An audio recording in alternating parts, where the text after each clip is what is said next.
I stood in the corner of the banquet hall, half hidden in the shadows, watching my sister bask in the glow of applause. Her white coat draped over her shoulders, champagne in hand, $1,000 smile plastered across her face. She looked at me, her lips curled, not in gratitude, not in love, but in dismissal. "Your job is done," she whispered when no one else was listening. "You shouldn't even be here."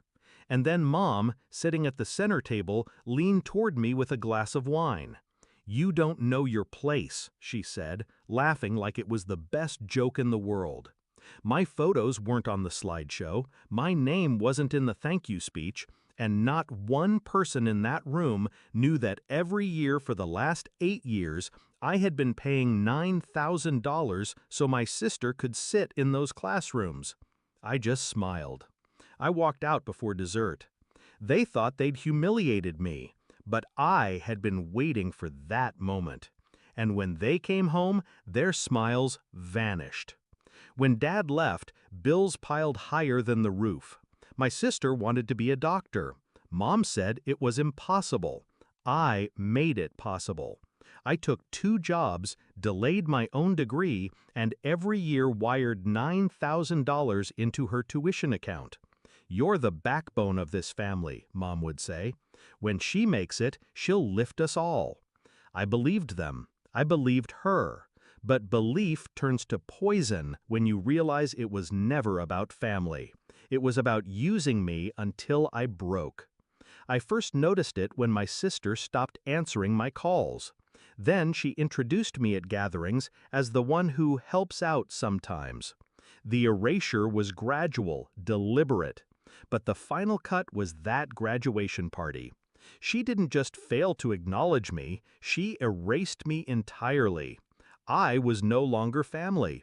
I was a tool, disposable. And I knew then they had mistaken my silence for weakness. I went home that night, sat at my desk, and opened the folder I'd been keeping for years. Every bank transfer, every receipt, every email with the bursar's office, every signed document where Mom begged me to cover just one more semester. I wasn't bitter, I was calm. Revenge is not fire. Fire burns fast. Revenge is water. It erodes slowly, patiently, until the foundation cracks. First, I visited the lawyer, a quiet man with a sharper mind than anyone my family had ever met. He explained what I already suspected. Those payments weren't gifts, they were loans, documented, traceable, and forcible. I smiled. "So I can collect?"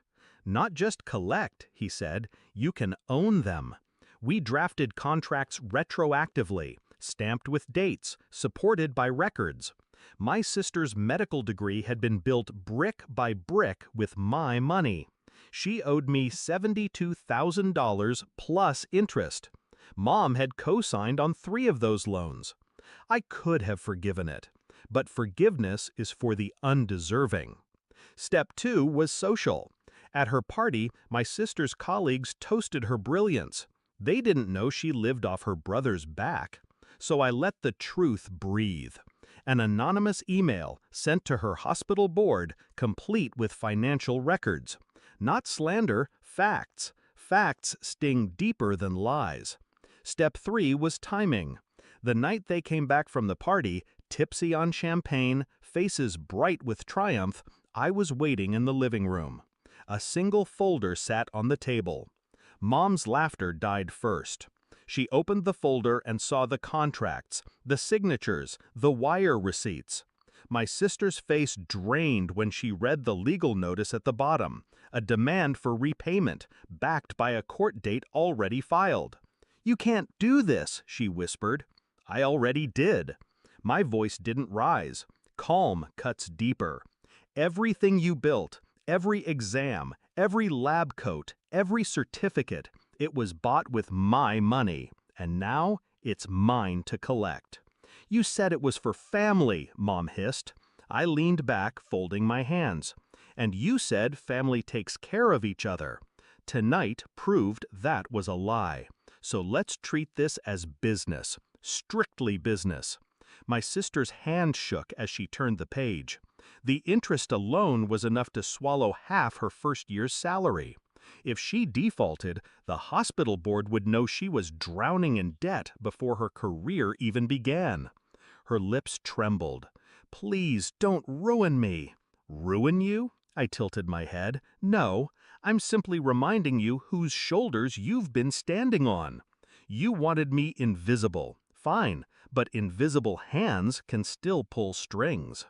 They begged, they cried, but I didn't raise my voice. I just gathered my papers, slid them back into the folder, and stood. "You wanted me gone," I said, stepping toward the door. "Consider your wish granted. But remember, every step you take, every paycheck you earn, every title you claim, you'll feel me beneath it, because none of it exists without me." I left them sitting in silence, the air heavy with their new reality. Walking out that night, I felt no anger, no sadness, only clarity. They thought my place was beneath them.